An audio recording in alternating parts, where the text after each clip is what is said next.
بسم الله الرحمن الرحيم.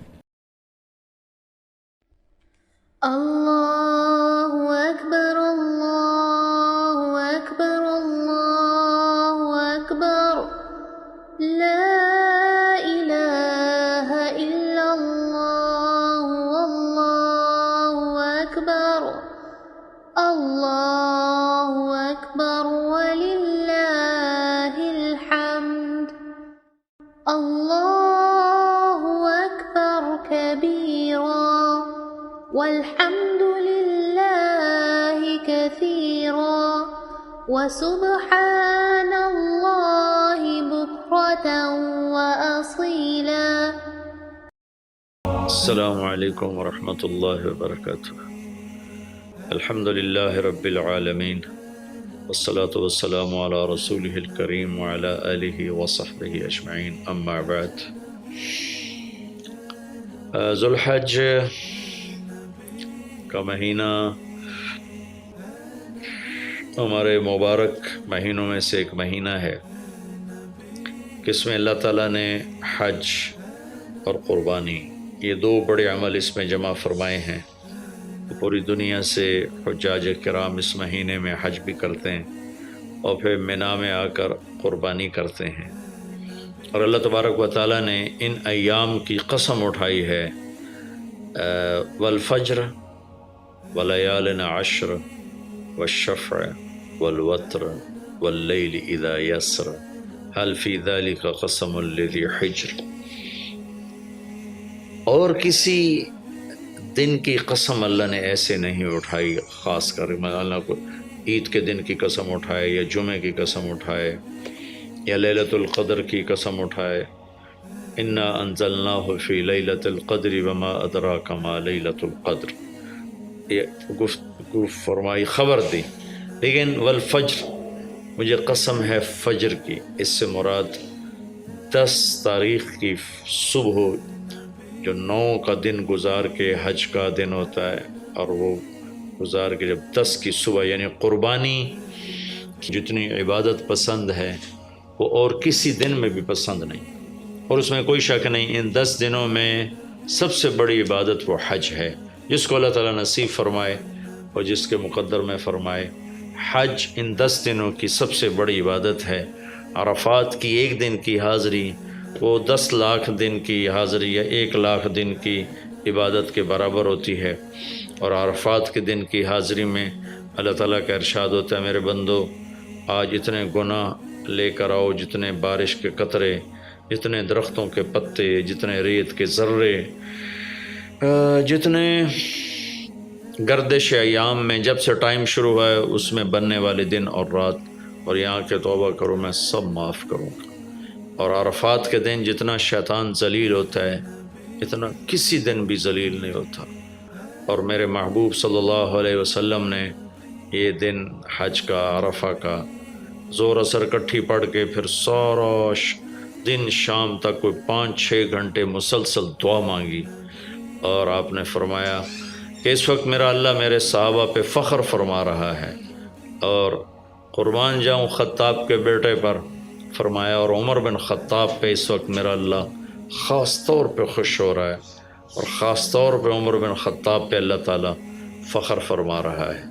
تو ان 10 دنوں میں جسے اللہ حج میسر فرما دے تو اس سے بڑی عبادت کوئی نہیں. حج میسر نہیں ہے تو پھر ان 10 دنوں میں نومی کا روزہ رکھنا، ان 10 دنوں میں روزے رکھنا، اس میں نوافل کی کثرت، صدقے کی کثرت، پھر قربانی، یہ سارے اعمال ان 10 دنوں میں انتہائی محبوب ہیں. جنہیں اللہ سعادت دے دے حج کی، بار بار جائیں. تابعوا بین الحج والعمرہ، حج عمرہ آگے پیچھے کرو، آگے پیچھے کرو. ایک بہت بڑا طبقہ ہے جو یہ کہتا ہے کہ ایک دفعہ فرض ہے اس کے بعد کوئی ضروری نہیں. میں کب کہتا ہوں کہ ضروری ہے؟ ضروری نہیں ہے، لیکن ضروری کا مطلب فرض نہیں ہے.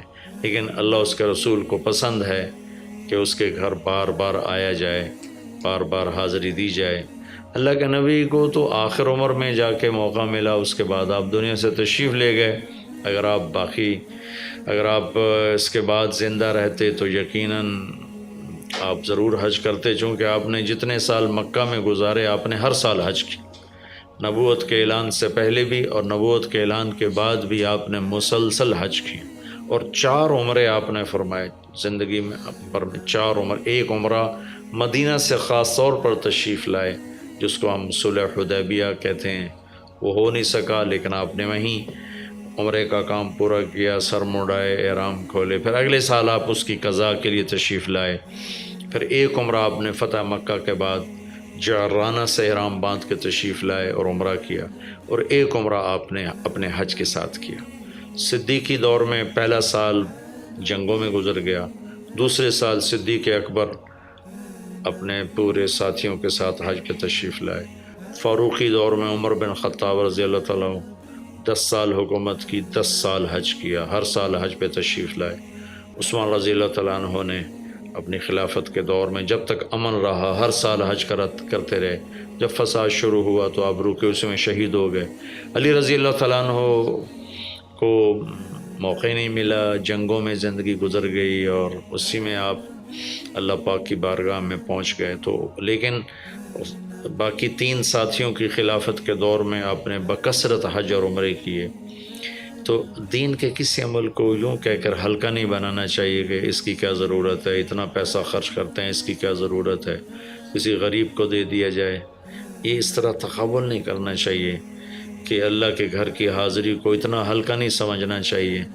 میرا اللہ بلائے تو بار بار جانا چاہیے، اور جس کو اللہ توفیق دے عمرے پہ جائے، حج پہ جائے۔ ہاں، غریبوں پر بھی خرچ کرے، اپنے رشتہ داروں پر خرچ کرے، ضرورت مندوں پر خرچ کرے، لیکن اللہ کے فضل سے امید ہے جو اس طرح اللہ کے گھر جانے پر خرچ کرتے ہیں تو اپنے اللہ کے فضل سے غریبوں پر بھی خرچ کرتے ہیں۔ اس کو آپس میں یوں اس کا مقابلہ نہیں کرنا چاہیے، چیز اللہ کو پسند نہیں ہے۔ شہنشاہ کے، دنیا کے سب سے بڑے بادشاہ کے دربار میں حاضری کو ہم اتنا ہلکا نہ سمجھیں، بہت بڑی سعادت ہے۔ حضرت امام حسن کی سنا دیتا ہوں۔ امام حسن رضی اللہ تعالی عنہ نے 20 حج پیدل کیے، مدینہ سے پیدل تشریف لاتے تھے اور حج فرماتے تھے۔ 20 حج، یہ تو اہل بیت کیا جگر گوشہ رسول ہیں اور جگر اہل بیت ہیں، تو 20 حج فرمایا آپ نے، پیدل فرمائے، مدینہ سے تشریف لائے مکہ پیدل۔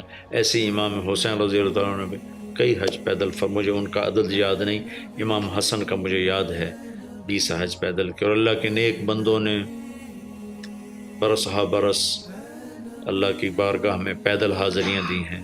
تو ان 10 دنوں میں عبادت کا ذوق بڑھنا چاہیے، نوافل بڑھائے جائیں، ذکر بڑھائے جائے، تلاوت بڑھائی جائے، ہمت ہو تو روزے رکھے جائیں، خاص طور پہ 9 تاریخ کا روزہ، پچھلے سال کے سارے گناہ معاف ہو جاتے ہیں، یہ ایک دن کا جو روزہ ہے۔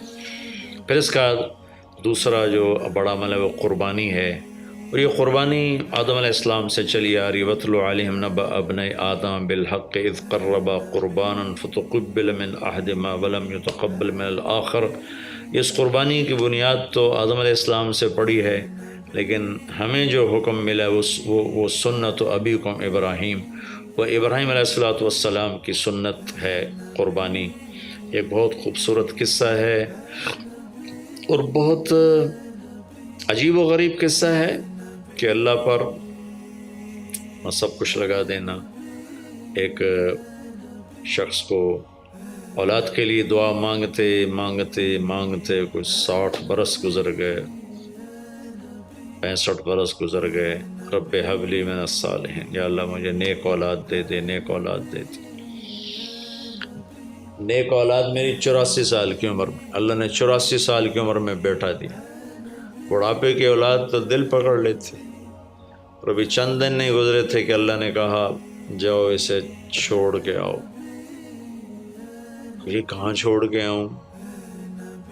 کہ جبریل آئے گا تمہیں راستہ بتائے گا۔ تو جبریل انسانی شکل میں آئے، وہ براق کی طرح نہیں ہے سفر ہوا کہ ایک دم میں پہنچا دیا، بلکہ جبریل انسانی شکل میں آئے، اونٹنی پر سوار ہو کر، ابراہیم علیہ السلام دوسری اونٹنی پر، بچہ اور بیگم، اور ان کو فلسطین سے چلایا، اور چلاتے چلاتے چلاتے چلاتے جب مکے کے کالے پہاڑ آ گئے جہاں کچھ بھی نہیں ہے، نہ پانی نہ سایہ، کہ یہاں چھوڑ دو۔ بیت اللہ ٹیلا تھا اس وقت، یہاں چھوڑ۔ تو ابراہیم علیہ السلام جو آگ میں ڈلتے ہوئے نہیں گھبرائے، یہ بات سنی تو گھبرا کر کہنے لگے یہاں کیسے چھوڑ دوں، یہاں تو کچھ بھی نہیں ہے۔ تو جبریل نے کہا جی آپ کے اللہ کی منشا ہے کہ اس بچے کو یہیں چھوڑ دیا جائے۔ تو نے وہیں چھوڑا اور واپس چل دیا۔ اور حضرت ہاجرہ حیران پریشان ہو گئی، کہاں چھوڑ کے جا رہے ہو، کیوں چھوڑ کے جا رہے ہو، جواب ہی نہیں دے رہے۔ 3 میل ان کے ساتھ چلتے نہیں، وہ جواب ہی نہیں دے رہے۔ 3 میل کے بعد ان کو یاد آئی یہ تو اللہ کے نبی ہیں۔ اللہ امرک، ابراہیم کا یہ اللہ کا حکم ہے؟ کہاں اللہ کا حکم ہے؟ اذن لن یضیعنا اللہ، جاؤ پھر اللہ مجھے ضائع نہیں کرے گا۔ اس طرح بنیاد رکھی، بچے کو ایسے جنگل میں چھوڑا۔ جب وہ بڑے ہو گئے تب حکم آیا جاؤ ذبح کرو۔ تو اب آپ کی عمر ہو چکی ہے کوئی 92 سال یا 94 سال، 90+ ہے، 100%۔ فلسطین سے چلے مکہ جا رہے ہیں، کیا کرنے جا رہے ہیں؟ بچہ ذبح کرنے جا رہے ہیں، کوئی مرغی اور بکرا ذبح کرنے نہیں جا رہے ہیں۔ پھر ان کو تیار کرا کے مینا کی وادی میں لا کر کہنے لگے بیٹا اللہ کا حکم ہے تمہیں ذبح کر دو۔ تو بیٹے نے کہا یا ابت افعل، تو آپ کر دیں جو کر دیں۔ ایک امت کی طرف سے حج کے موقع پر آپ نے 63 اونٹ ذبح کیے، 63 اونٹ، جو ایک اونٹ میں 7 آدمی ہوتے ہیں، ایک اونٹ میں 7 آدمی ہوتے ہیں۔ تو کچھ 441 قربانیاں آپ نے کی اپنی طرف سے، اور مالداروں کو پیغام دیا کہ قربانی خوب کرو۔ لیکن ہمارے ملک میں ایک عجب چیز چل گئی ہے، بیل لے لیا، 20 لاکھ کا بیل لے لیا۔ یہ صرف فخر ہے، ریا ہے اور بناوٹ ہے، دکھاوا ہے۔ آپ 20 لاکھ کے بکرے خریدیں تاکہ غریبوں کو گوشت پہنچے۔ 20 لاکھ کا ایک بیل لے کے تو آپ نے کون سا سمجھداری کا، عقل مندی کا کام کیا؟ وہ کراچی مجھے لے گئے منڈی میں، تو 5-5 لاکھ کے بکرے کھڑے ہوئے، تو میں تو حیران پریشان ہو گیا، بکرے کی قیمت 5 لاکھ۔ تو وہ جو مالدار لوگ ہیں ان میں ایک مقابلہ بن گیا ہے اور ایک فخر بن گیا جی میں 20 لاکھ دا ذبح کیتا، میں 10 لاکھ دا ذبح کیتا، ہم نے تو بھائی 50 لاکھ کا ذبح کر دیا۔ میں آپ سب بھائیوں کی منت کرتا ہوں، اللہ نے آپ کو رزق دیا ہے تو آپ بیوقوف نہ بنیں، آپ اس کو صحیح خرچ کریں۔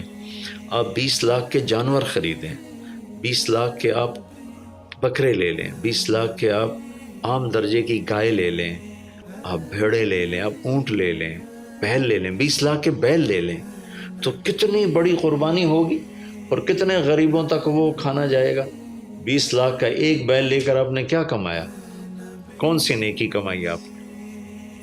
تو میں اگر کوئی میری بات پہنچ جاتی ہے کسی ایسے میرے بھائی تک جو ایسا شوقین ہے، یقیناً اس نے اللہ کے لیے بہت بڑا قدم اٹھایا کہ 20 لاکھ خرچ کر دیے، لیکن تھوڑی سی نادانی سے کام لیا ہے، بلکہ بہت بڑی نادانی سے کام لیا ہے کہ 20 لاکھ صرف 4-5 من 10 من گوشت پہ لگا دیے، جبکہ اس میں سے 1000 من گوشت نکل سکتا تھا اگر وہ 20 لاکھ کے بکرے لے لیتے، 20 لاکھ کی بھیڑیں لے لیتے، چھترے لے لیتے، دمبے لے لیتے، 20 لاکھ کی گائے عام خرید لیتے، وہ بچھڑے لے لیتے، تو کتنے غریبوں تک یہ گوشت چلا جاتا۔ تو یہ میرے ملک میں یا خاص طور پر شہروں میں، کراچی میں تو پاگل ہوئے پڑے ہیں لوگ۔ جو کراچی منڈی انہوں نے دکھائی تو میں حیران پریشان ہو گیا کہ یہ کیا حماقت ہے، نادانی ہے۔ اور پھر ان بیلوں کو وہ پستے کھلا رہا ہے، بادام کھلا رہا ہے، مکھن کھلا رہا ہے، دودھ پلا رہا ہے۔ وہ بیچارہ بیل بھی تھک موٹا ہو بیچارہ تھک کے کھڑا ہوتا ہے، میں نے جلدی فارغ کرو، ذبح کرو، اس کی جان پسی ہوتی ہے۔ تو میں مالدار بھائیوں سے عرض کرتا ہوں کہ ایسی نادانی کے کام نہ کریں، اس قربانی کو اس طرح کریں کہ غریبوں کے لیے یہ دن اللہ نے رکھا ہے تو اس طرح کریں کہ غریبوں کو نفع پہنچے۔